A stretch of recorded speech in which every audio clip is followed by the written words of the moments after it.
had grabbed this one. Yeah. I'm going to go to the meeting. Sometimes they can't comment, but I can see people who have like, and it does not grab it. I like voice text. Somebody gave me this.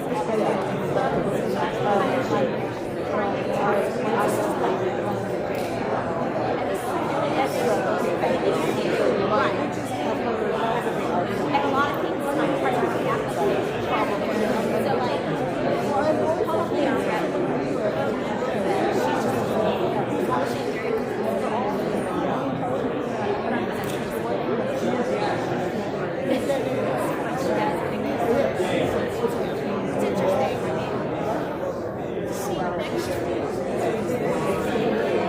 Yeah, please do reach out.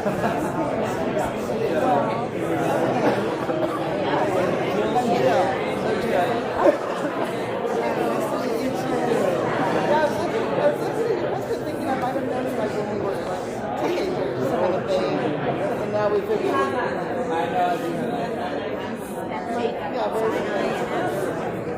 I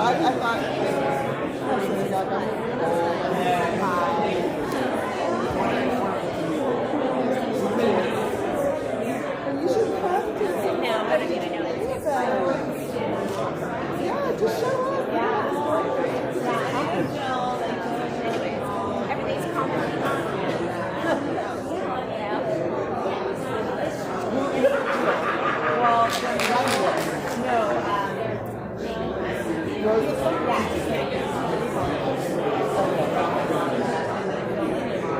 I saw a teacher I've known for years yesterday. I go to his class all the time. So I said, "Oh, this is a special ed teacher." And I just found out what he knew. I went in, and then he's like, I asked him about the conversation at the meeting. Yeah,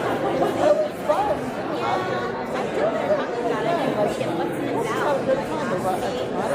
Yeah, and like, and I can kind of just keep those kind of things.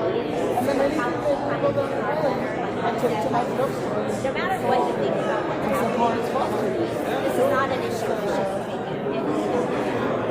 We're here for better kind of teachers and people who are teachers. So I do kind of ask him like what he thought about it. Said, this is why it's so that's how I'm doing it. I'm gonna be out here in politics. That's what I would say.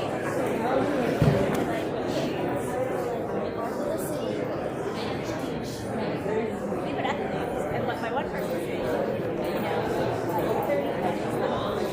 have you seen it yet? Well, we didn't yet either. It's been very tempting. Okay.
to see you. Thank you. It really does. No, it's like home with a lowercase h and a capital H, but it really is home. It's hi.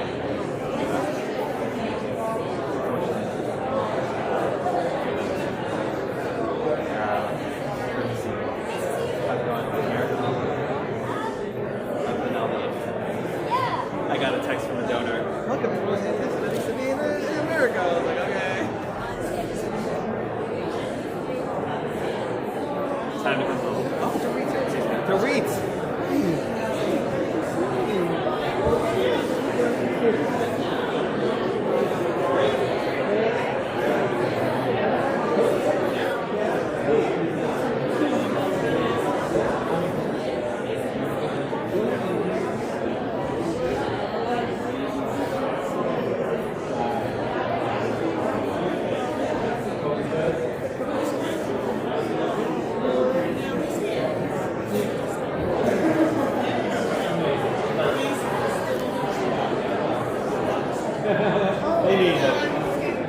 Is he?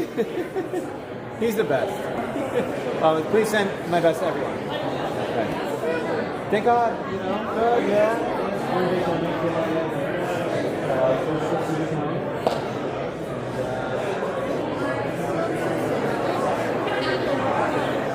Hero. Hey, I'm Lev's father.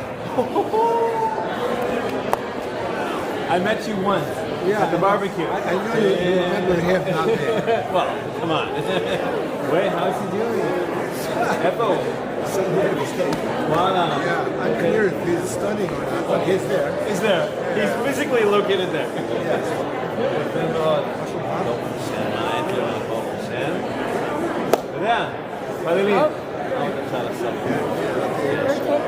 Hi, Ken.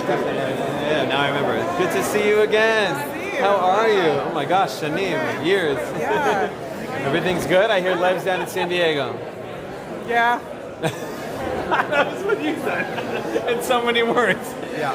Oh, okay. Very involved with Hillel. Okay. Chabad. Okay. And, Are we on camera? I feel like we're on camera. Over here.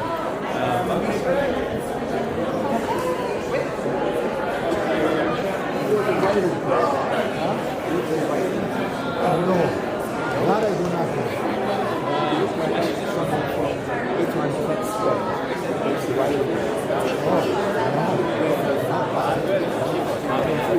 Yes. Nice to meet you.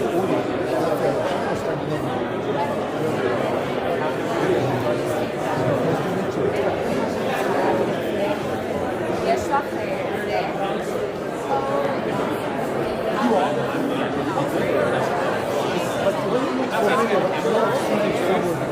But I was like, oh, you know what?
go ahead and take a seat. We're going to begin.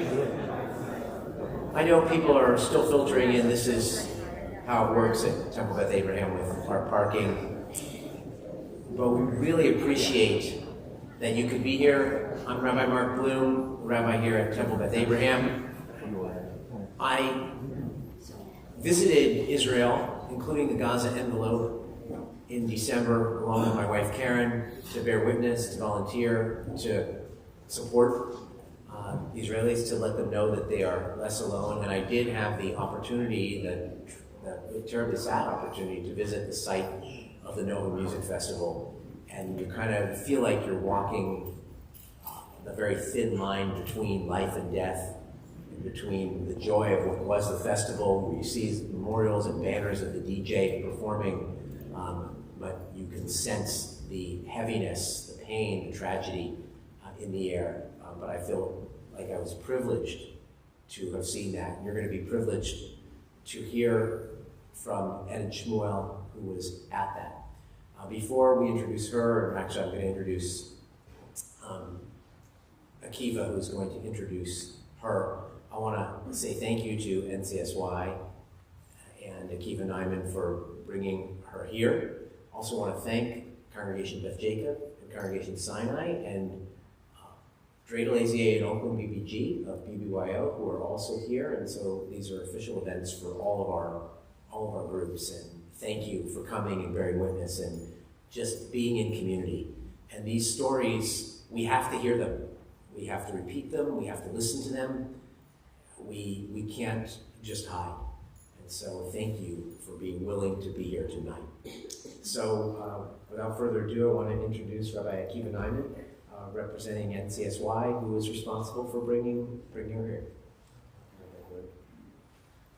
Good evening, everyone. Thank you so much for coming. Like Rabbi Bloom was saying, it's who are we without our community? And when we can come together like this, all the different synagogues, all the different youth groups, it's just so beautiful. I just flew in from Israel, and things always sound a little bit worse in the news than they are in reality, although sometimes reality is pretty bad too. And hearing about so much different anti-Semitism, hearing about all the anti-Semitism here in America, it really just brings a lot to me, brings a lot of strength to me to see all these beautiful people in a room together. After October 7th, and of course it was very scary living in Israel, and you'll hear more about that soon. But because I work with teens in NCSY, I'm the Director of Development for Northern California NCSY, we started hearing a lot of the stories, which I know all of you have already heard, about the swastikas on the desks, carved into, written on their papers, teens telling me stories of other kids throwing money at their feet and saying, "Go pick it up, Jew," and Hitler didn't finish the job, and all sorts of terrible things that I was hearing from local teens. And the question, of course, is what do we do in the face of this? This past Yom Ha'atzmaut, I was at my synagogue in Israel, in Beit Shemesh, and I heard from a speaker. His name was Amit, and I'm very passionate about mental health, especially for teens. And so anywhere that I can help with that and bring value to that, I try to. So this speaker, Amit, really suffered while he was in the army, while he was in the IDF. And so I went up to him after he spoke on Yom Ha'atzmaut, and I said, "Hi, I'm Akiva. Would love to just hear more about what you do, and if there's any way I can help." We kept in touch. I called him, I don't remember exactly what date, but after October 7th, we were talking. He said, "Actually, my sister was at the Nova concert. She was there on October 7th. Her name is Eden." I said, "I have to speak with her." I spoke with her. I said, "Eden, en chayavim," Hebrew, sorry. I said, "We have to bring you out to Northern California to speak. We have well over 1,000 teens here who come to programming. They need to hear from you. They need to hear what was happening, for you to give them chizuk, for you to give them encouragement, and for them to know what was actually happening." So this weekend we have 120 teens who are coming with us to Tahoe for a large Shabbaton, and Eden will be speaking to all of them. While we were here, Eden just spoke at Homestead High School now this evening. We were on NBC this morning, interviewed her as well, and a bunch more events tomorrow. She's really an incredible person, and I know you're here to listen to her, not me. She was just like any of us in the room, a lawyer living her life, and her entire life stopped on October 7th and is now a completely different life. It's been amazing just getting to know you and seeing your passion for bringing hope and healing to everyone around you. And without further ado, Edwin Shmuel.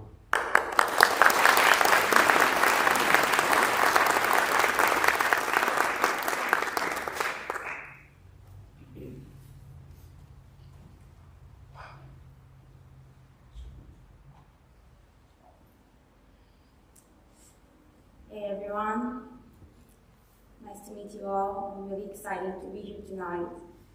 Really appreciate the time that you came here tonight to hear me and to know more about what happened on October 7th and to hear my personal story. So I'm Edwin Shmuel, I'm 32 years old, I'm living in Rishon LeZion, and before the October 7th, I've been a lawyer and I have two business of e-commerce in Israel. Before I start, I want to show you that video.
I would like to ask you to imagine one of your best times of your life.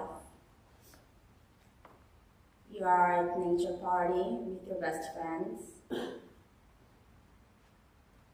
You're dancing, you're having fun.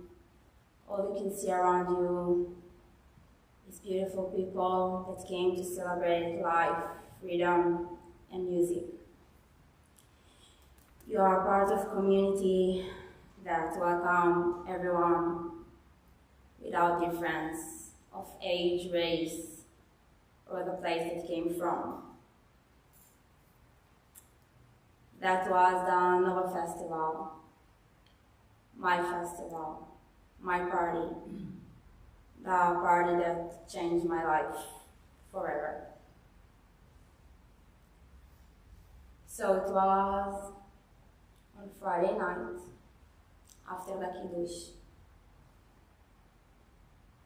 actually in Simchat Torah. I've been at my parents' home, and I was really tired on that night. And my plans was to going to sleep. It was 11 p.m. I was covered with my blanket, and then my friend Shira called me. Shira lost her little brother 30 days before October 7th, on September 7th. A drunk driver hit him and killed him by the spot. He was drunk, and we lost Ariel on the day. When she called me, she told me, Eden, there is a huge festival. Maybe we should go. And I told her, I don't know. you don't even love trance music, and you haven't been never in festival like that, why you wanna go? She said, Livnat and Adar really wanna go, and I think it will be a good idea. So I said, okay. We bought a ticket 1 hour after the festival started. After Shira came to pick me up, I told her, Shira, let's cancel. I don't care about the money. I think it would be a better idea that we stay home, we watch Netflix, I bring you the food that you like, and she said on those words, no. Let's go. It will be an experience. And it really was. So we went to the party, 5 friends.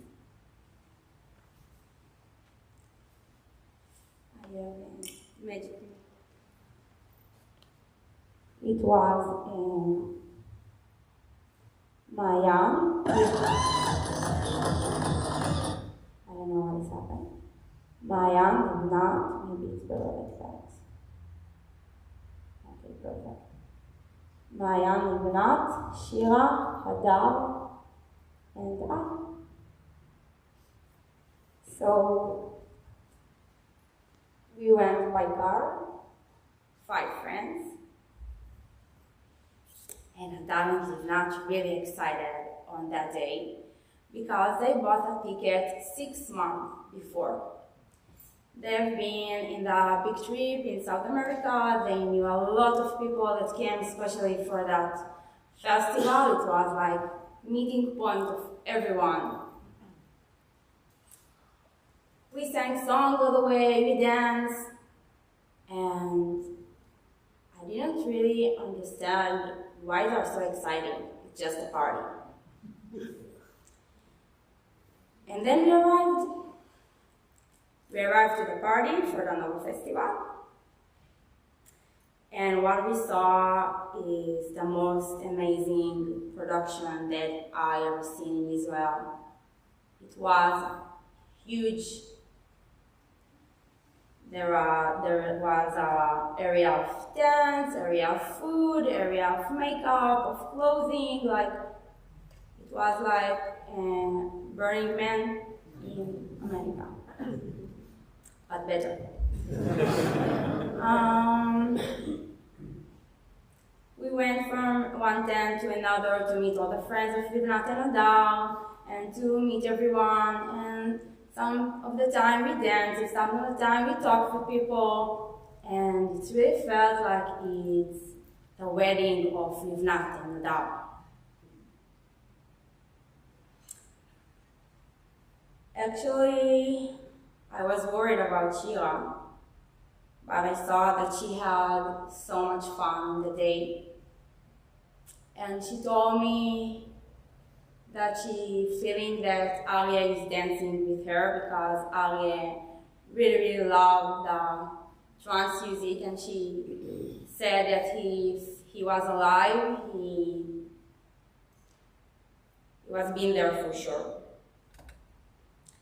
So we had a lot of fun, and I want to show you a video from those moments that we celebrate life.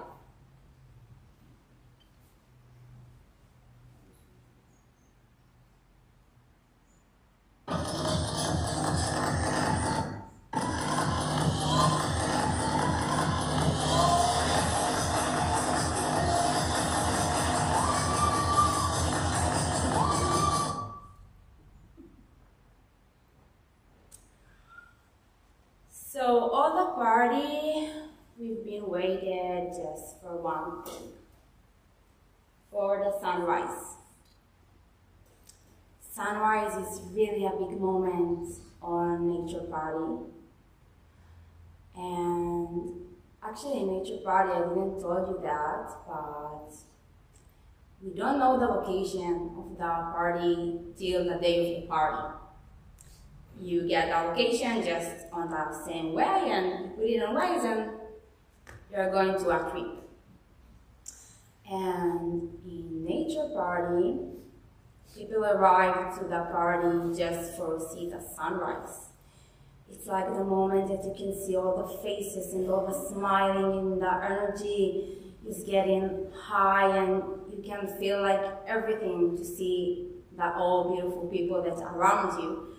And on nature party, we are really community. You can ask for everything from the person that is next to you, even water, and even if you want to come to rest with you, and we will all waited.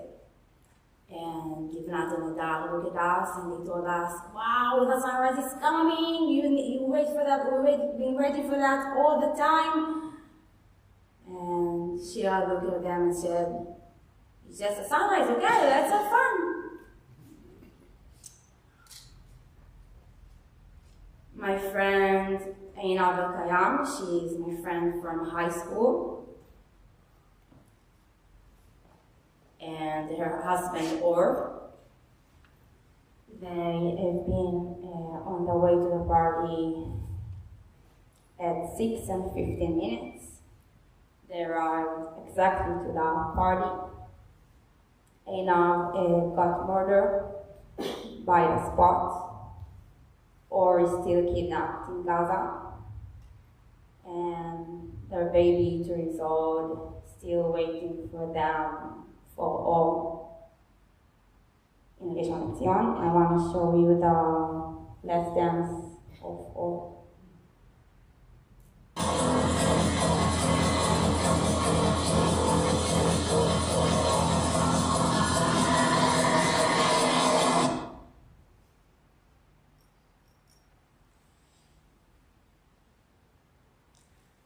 Exactly before the sunrise, I needed to go to the restroom. It was like my 100th time. Every time my friends come with me, I don't know if you know that, but girls cannot go to the restroom alone or something.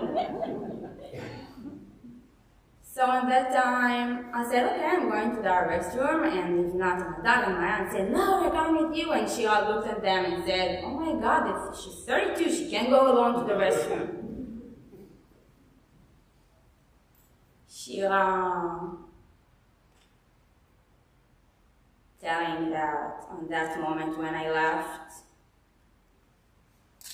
Livnat took her face and she asked her, Shira, do you know how much I love you? And she said, yes, of course. She did it again and she asked, no, I have to know, do you know how much I love you? And she said, yes, I love you too.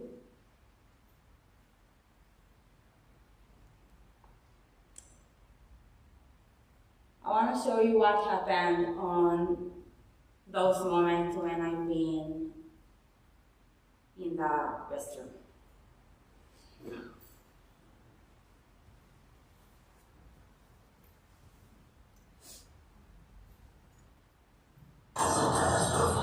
Sorry, that's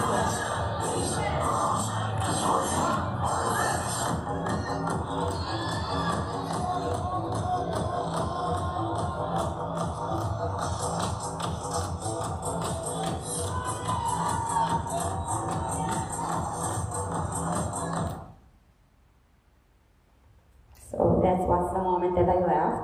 Everything was, like you see, perfect. When I left to the restroom, something happened. I haven't been there. I heard about that just after the party, from the stories of my friends and from the video, and I want to share that moment with you.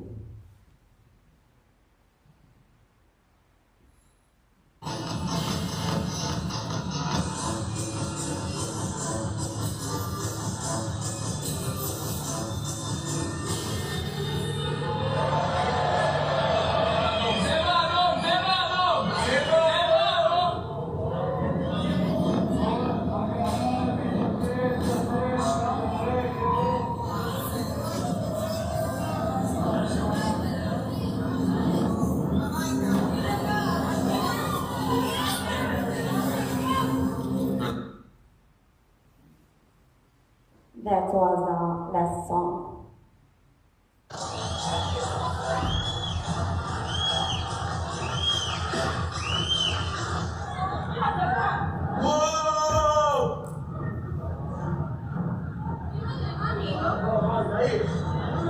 Santili, Meoin. Santili. Ointili. Yehudim. Yehudim.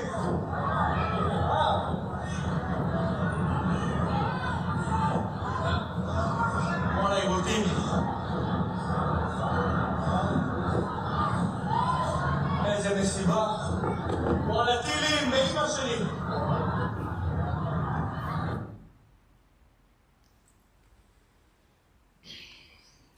So exactly in those moments, I've been in the restroom. My mom called me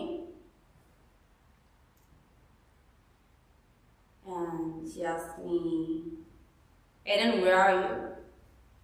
I told her at the party, and she said, there is attacks all over Israel. Where are you exactly? And I said, Mom, relax. The music is still on. Everything okay. If something is happening, I will go out. Don't worry, bye. After a few seconds, Sheila called me and she told me, don't move, I'm coming to take you. Stay there. I opened the door.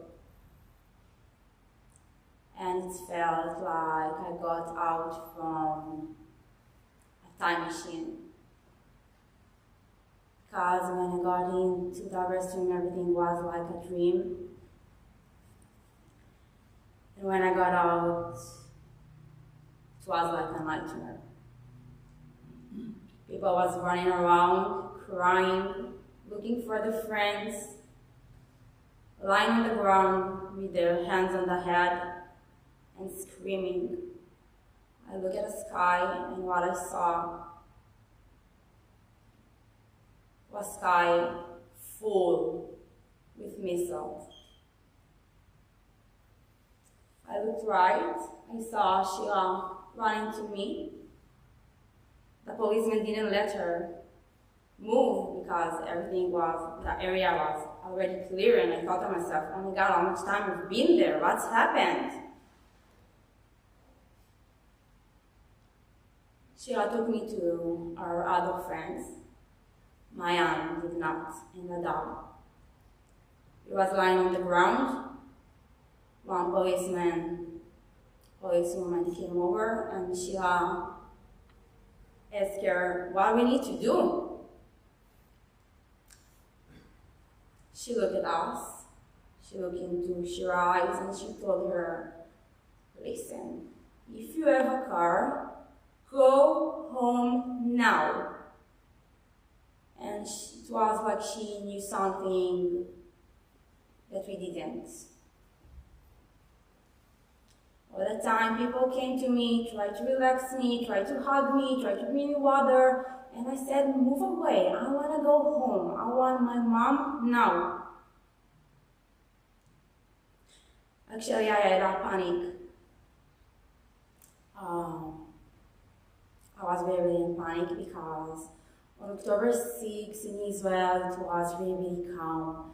And we used to that after something happened, when someone attacked or doing something or kill someone, they respond. But it was nothing, so what the hell is happening? We went to the emergency exit, to the parking area. And that's what we saw from there.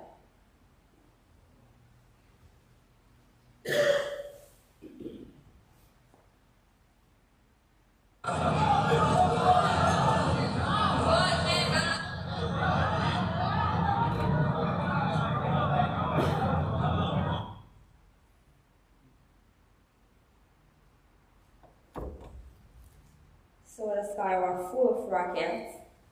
People was running to the car and still with their phone. Where are you, dude? Where are you? I come to take you. Don't move. Come, let's go home. and I started to feel not good.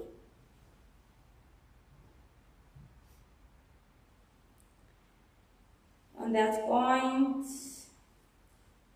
she split us. Like every friend had her plan, so she said, "Okay, Livnat and Nadal, you will go to bring our car, and we wait for you in the first shelter that we will find. We don't have to go all of us to the car." And they say, "Sure." She gave to Livnat a lollipop, and she asked her, "Can you do that? You bring the car and you will pick us?" And she said, "Sure, what's the problem?" We opened the first car that we saw, and we entered to that car, Shira, Mayan, and I. And the mission was to go to the first shelter. And the mission of Livnat and Nadal was to go, bring the car, and come to take us. That's the moment that Livnat and Nadal went to our car.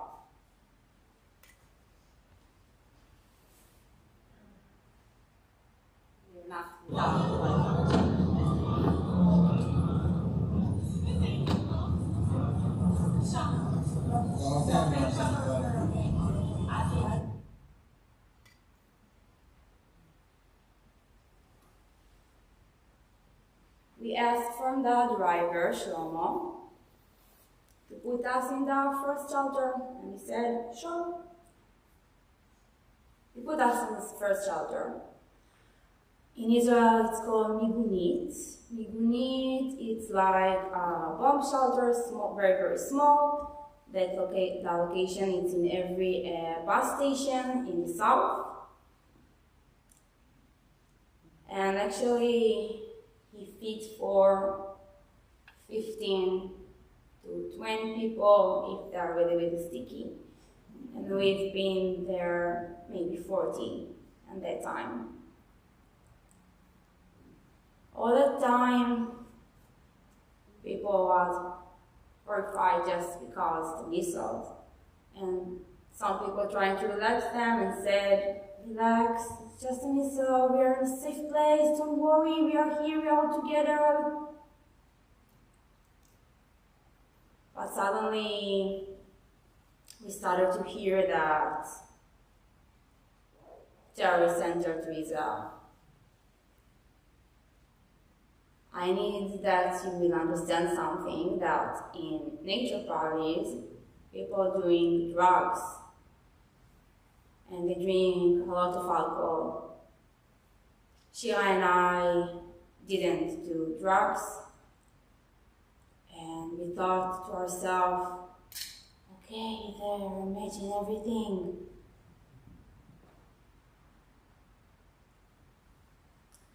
But then someone was running to us,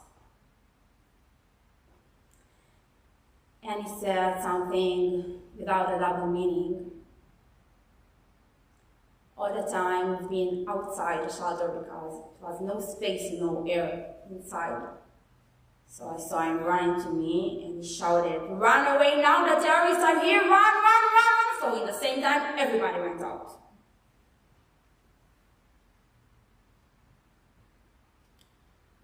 Shira picked us, the person that will take us home. It was a person he had on screenshot and phone, a photo of baby. And she thought to herself, that's the person that will take us home.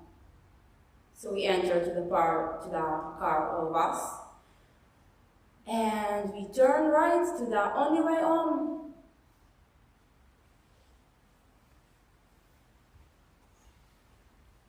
I want to show you before the first shelter, that the shelter that we've been into. Me and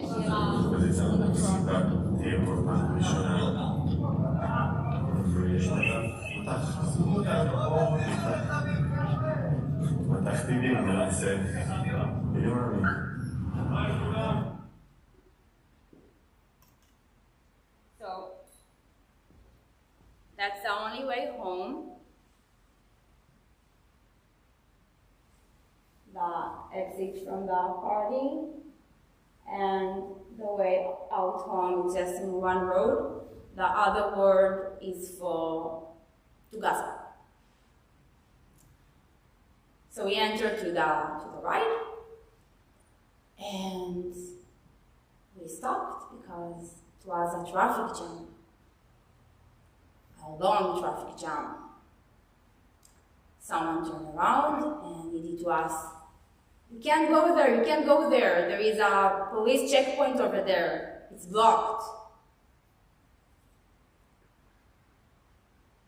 So we turned around. And unfortunately, it wasn't our police, and it wasn't a police checkpoint. The terrorists have been there, and they murdered all the people that was first in the line. We turned around, and we saw Kibbutz Be'eri. Kibbutz Be'eri, it's like a small village in Israel. We saw a huge yellow gate, and we thought to ourselves, "Oh my God, it's the best place ever. There is a gate, there are big houses, we can hide there." And they didn't open us the gate. Actually, at 5 a.m. and 56 minutes, the terrorists entered inside to Kibbutz Be'eri. They murdered 29 people, 92, sorry. Kidnapped 25, slaughtered their body, burned babies on the oven, and raped moms in front of their children.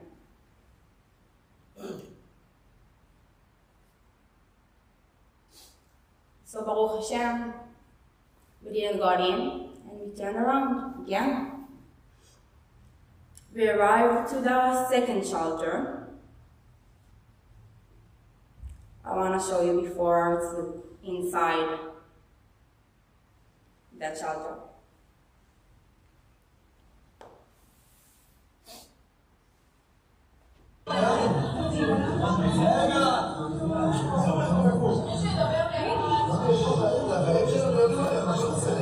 יש פה חיילים? איזבלה! בואו! איפה מנשווה?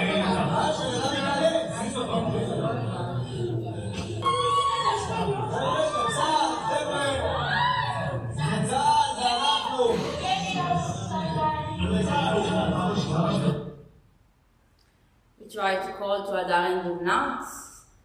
We said, "Come to pick us." And they said that they're in another shelter and they can't go out because they're really, really afraid from the missile. We have been 5 minutes by car, shelter to shelter.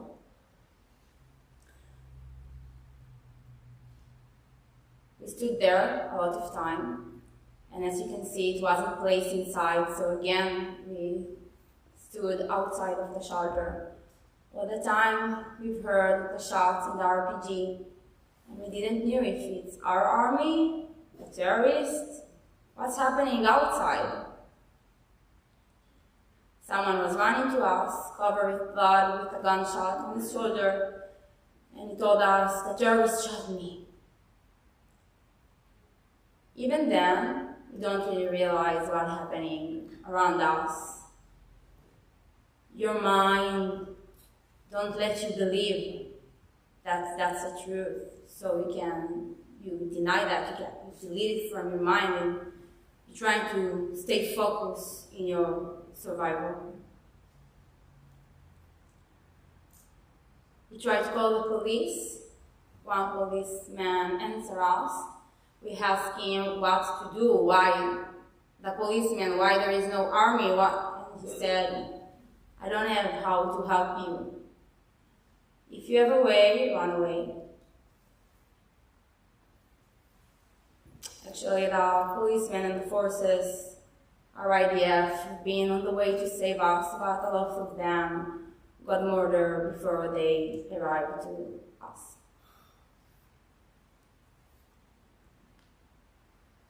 On that shelter, we were really confused about what to do. Some people said it's the safest place, don't go anywhere.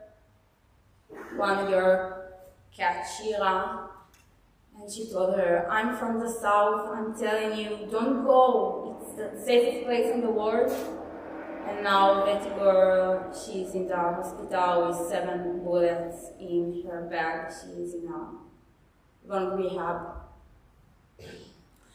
My mom called me all the time, and she sent me a video of pickup trucks, white pickup trucks. And she told me, Eden, where are you? And I said, I'm so far away, don't worry, Mom, I'm in a safe place. And she told me they are all over Israel, be careful. That's the video.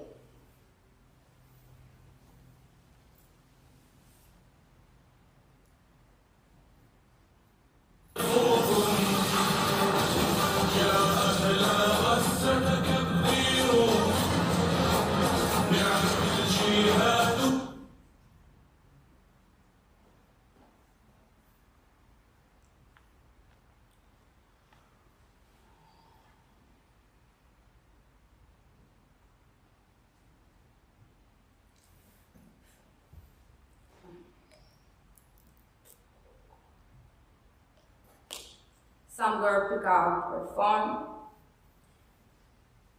and she shouted, listen friends, we have to go now. The terrorists were grenade shelter before us.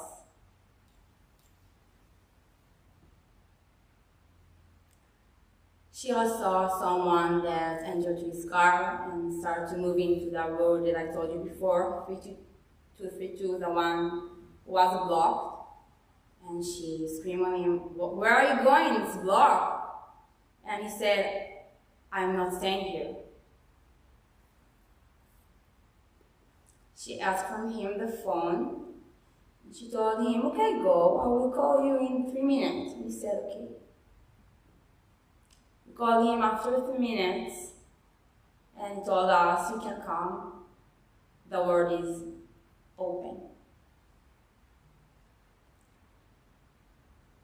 Our shelter got bombed 1 minute and 30 seconds after we left. On that time, with Nathan and Adal still in their shelter.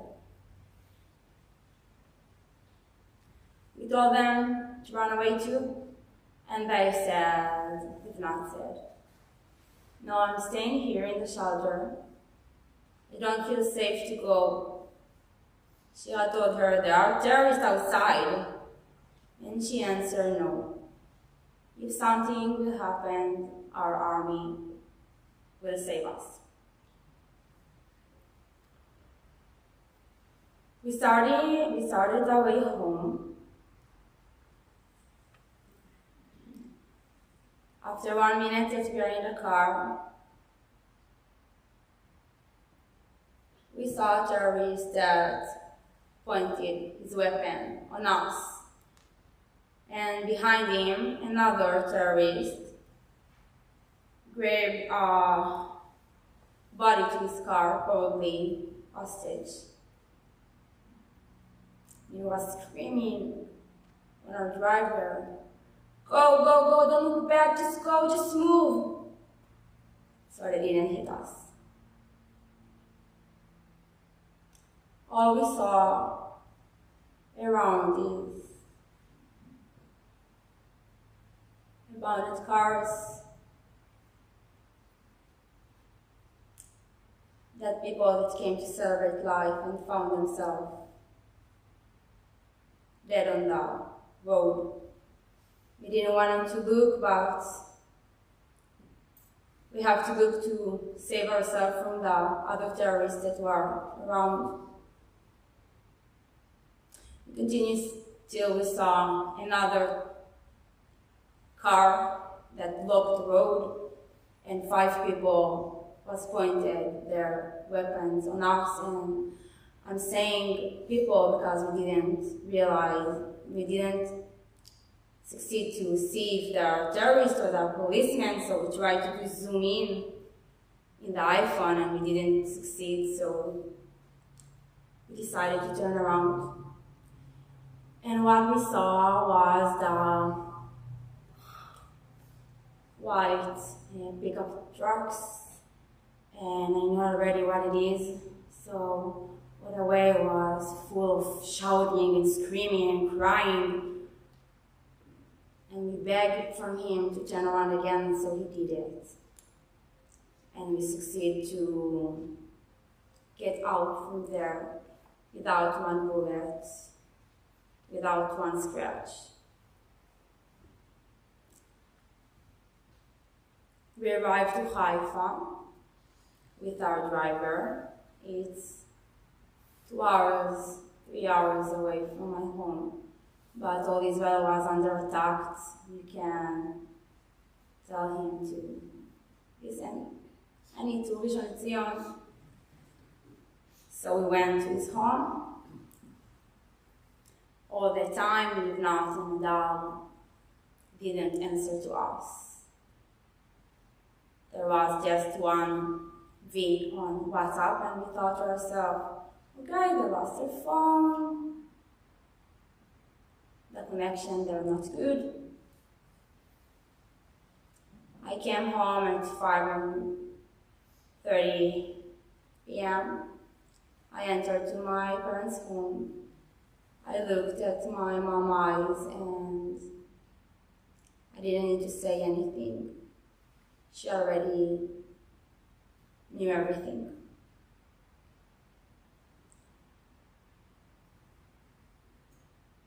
Adar and Livnat were missing for 10 days.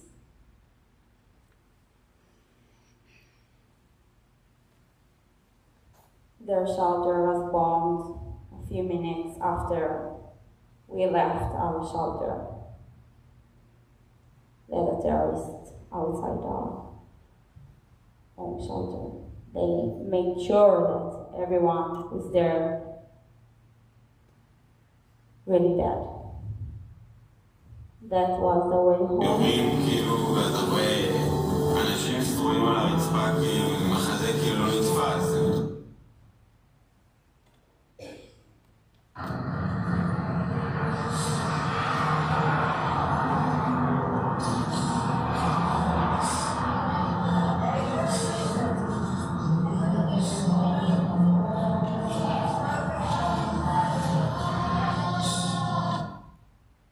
That jewelry of Livnat, as you can see, everything is burned. And that's the shelter that Livnat and Adar have been in their last moment.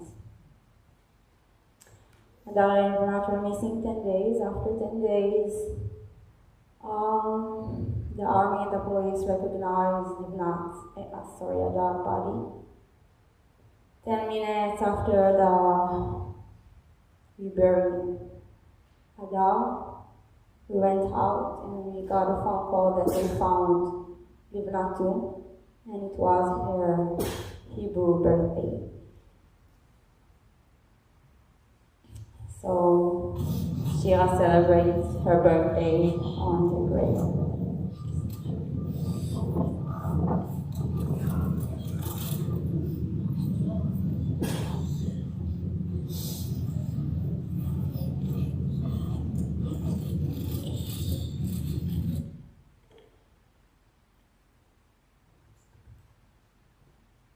So a lot of time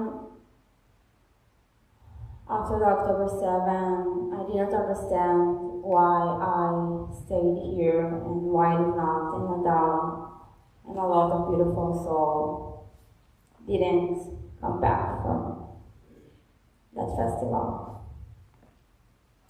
and I was really, really lost. I lost the meaning of life. I stopped working, stopped smiling.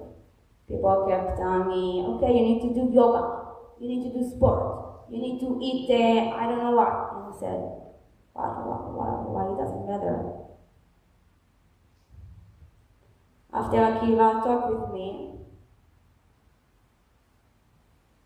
things a little bit got changed.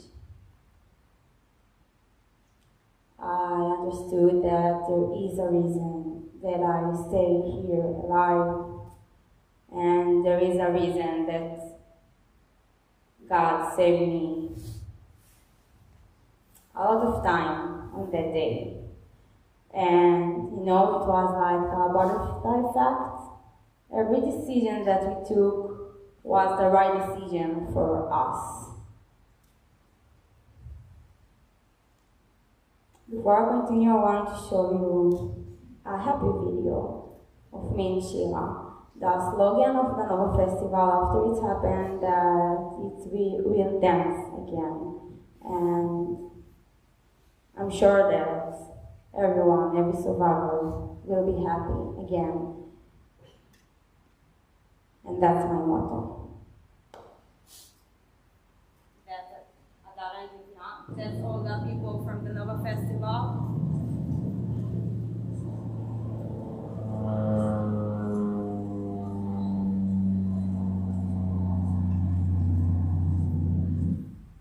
All the beautiful faces on the stage.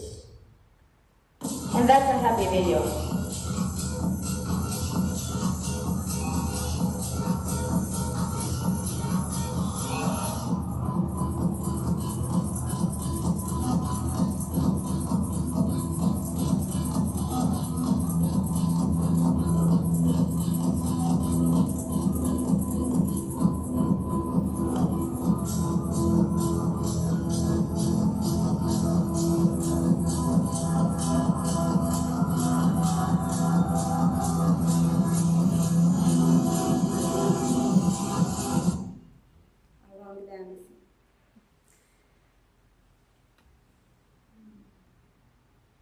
So all my life, I've heard the sentence, everything is happening for a reason, or everything is for the good.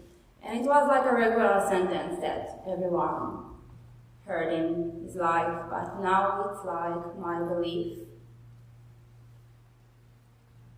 And I know that today I have a mission, and my mission is to be here to talk about what happened and to help to the other survivor, because I can do that. And I'm doing that for the survivor that cannot do that because they're not here, or they cannot do that because their situation. And after I came here to the US, because of Kiva, I started my lectures with Sheila. We've been in New York, Miami, LA, and now we are here. And we opened an NPO, it's called Beginning to Live Again. That's the real meaning about all what I'm doing here. We want to rehab and to empower those survivors through entrepreneurship program that will be with the coaches in Israel.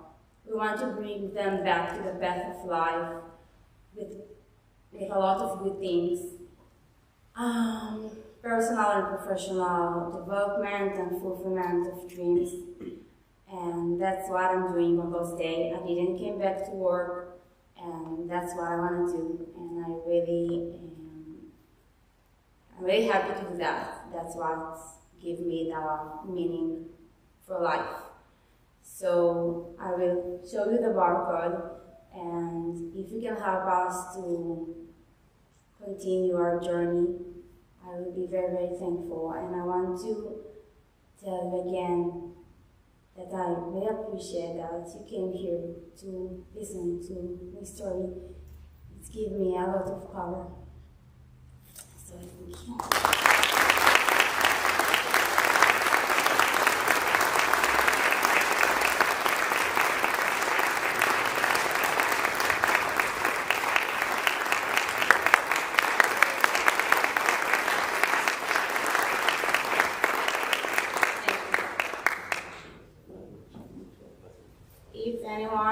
a question, I will be more than glad to answer to any question that you have.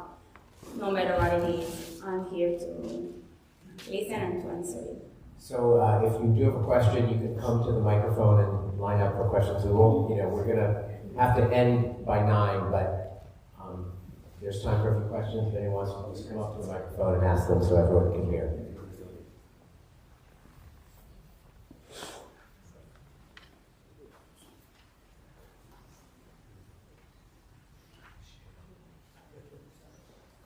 Don't be shy. I'm not shy.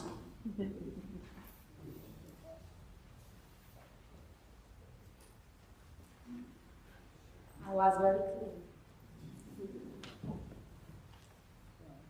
Have you spoken to other teens yet? Sorry. Have you spoken to other teenagers yet? Yeah, today it was my first time, again because of Akiva. She spoke to the confirmation class right before this evening. How have they responded? Wow, it was great. Actually, they were 2. It was amazing. The most important thing for me after I finished is the hugs and what the people tell me after that.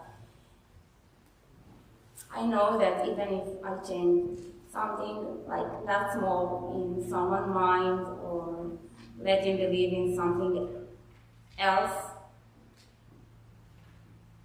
it's everything for me. The next step after we will come back to Israel and I will be back here in more 2 weeks to continue in Washington and New York again. So the next mission is to go to the university and to the college.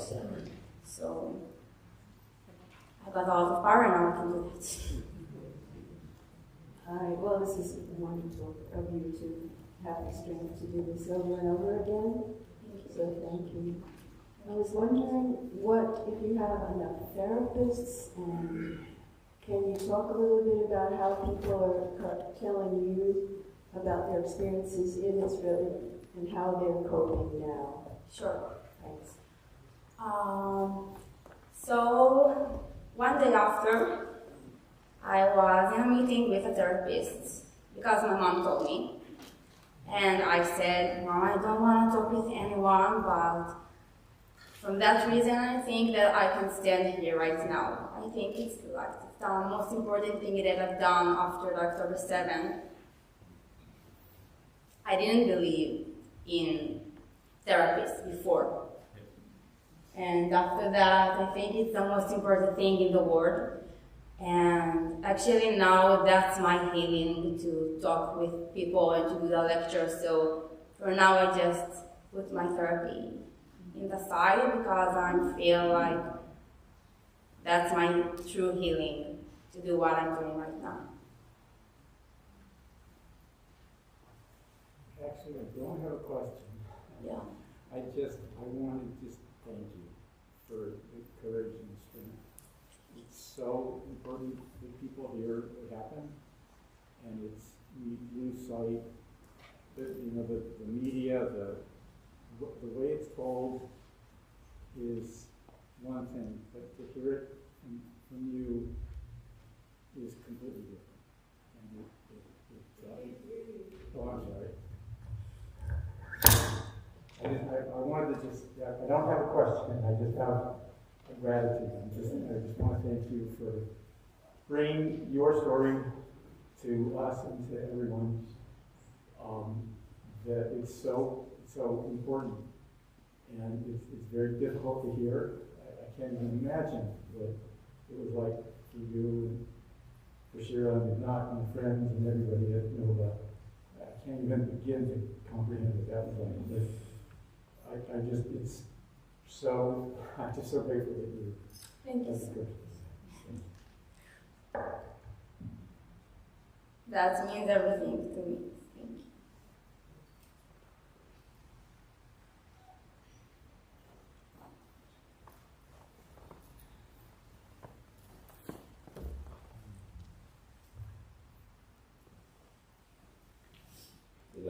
Thank you for being here.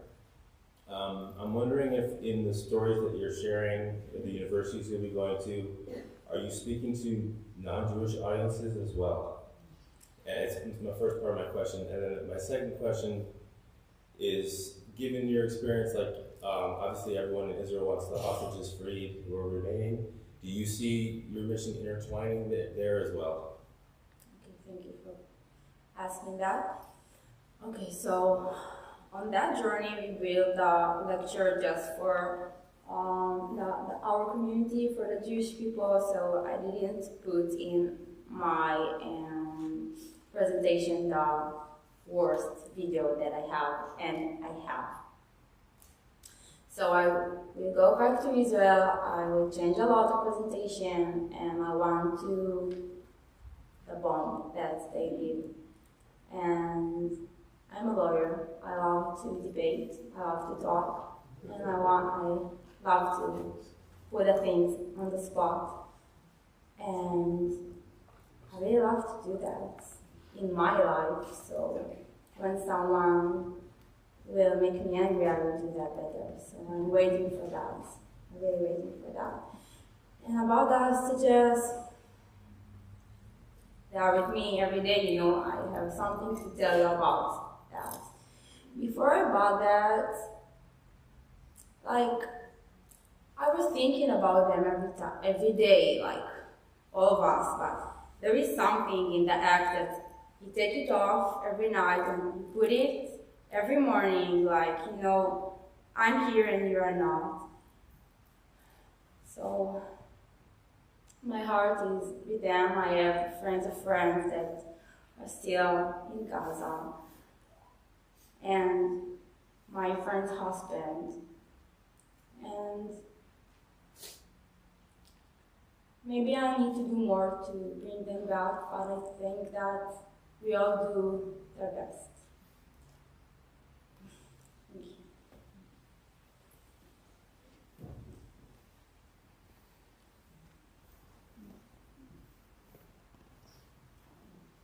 Thank you very much for your presentation. It takes a lot of courage and it's helpful. I know you are not a politician. I just wanted to ask, given everything that's going on and all the negotiations going on now, and you see it on the news, this one has this proposal, Hamas has that proposal, Israel has that proposal.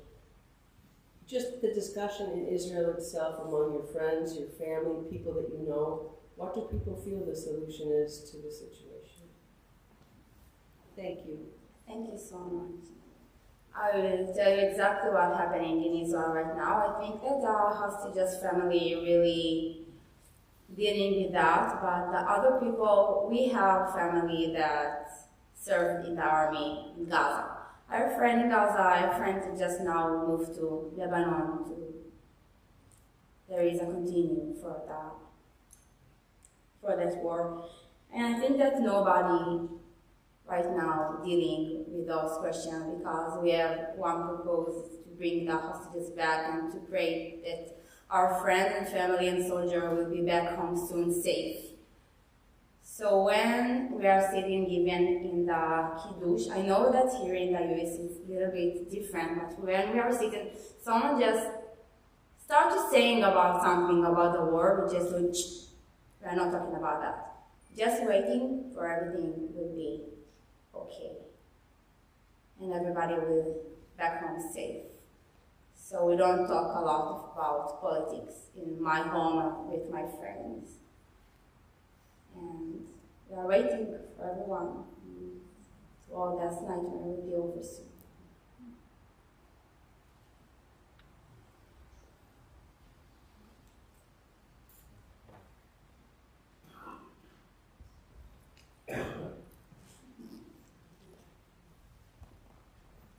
Just thought of another question. Yeah, sure. How do Israelis react when they hear that? Can you hear me? How are Israelis reacting when they hear that we support them, or are they understanding that they do have support of American Jews? Yeah. Because that's really important for us. We're working hard here, and we actually are trying to fight the anti-Zionism and the anti-Semitism. And a lot of people woke up on October 7th to realize that they have to do that. I just told the children how much I'm proud of them that they are dealing with.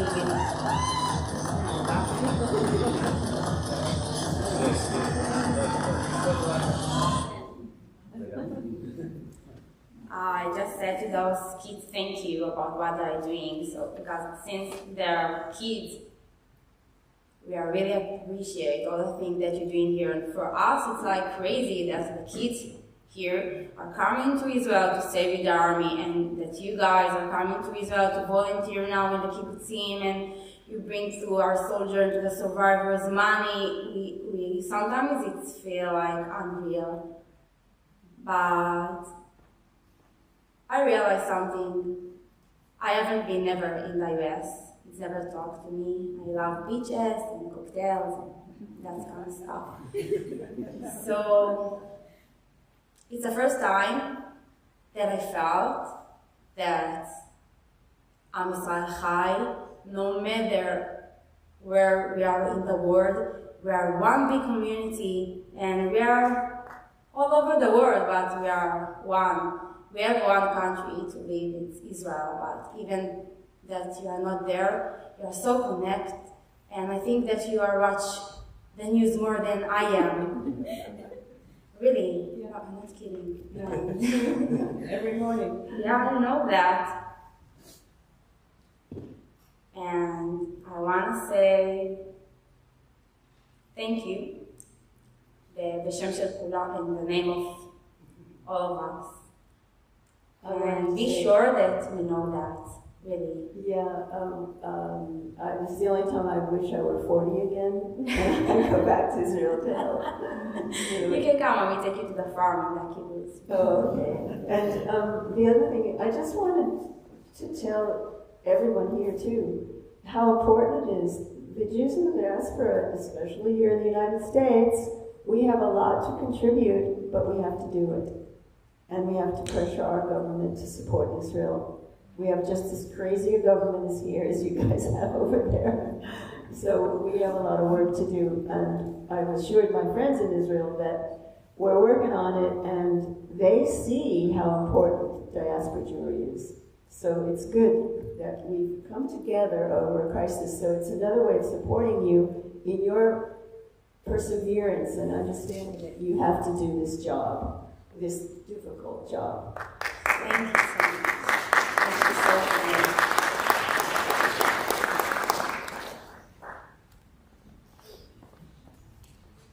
So we're going to let you go home and go to bed. Get a little rest.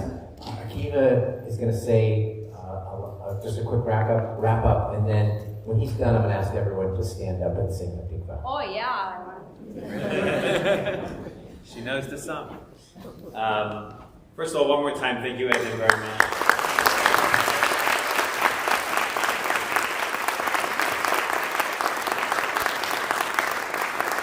Thank you, of course, to Beth Jacob, Temple Sinai, BBYO, and CSY, and of course to Rabbi Bloom and Temple Beth Abraham for hosting. I don't know your question, just in your comment. I was getting really emotional on the side. Yes, here I live in Israel, and we very much feel the connection and the warmth and the love and the contributions from American diaspora. It really does mean a lot to us.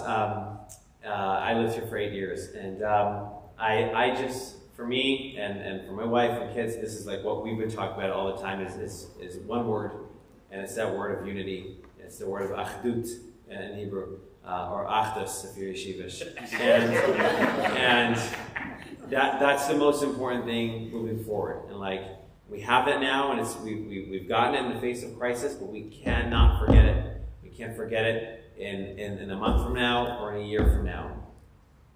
You know, when we talk about the day after, the most important thing is that we're all one big family, and we cannot forget that. And we all feel it so strongly now, and I know that, so we have to remember that. And thank you everyone again for coming. I'm so glad we were able to unite together as a community, and we'll close with the tikva, which I will not be leading. Please rise.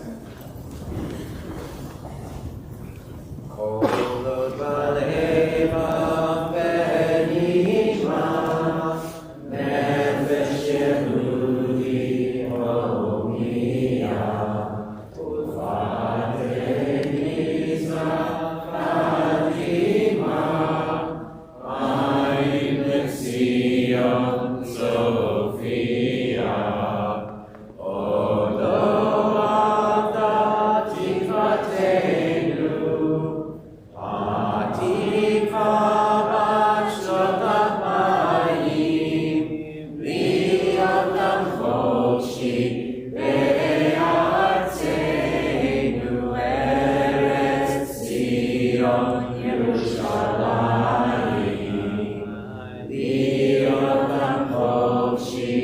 Be'artzeinu Eretz Zion Yerushalayim. Am Yisrael Chai. Am Yisrael Chai. Laila Tov.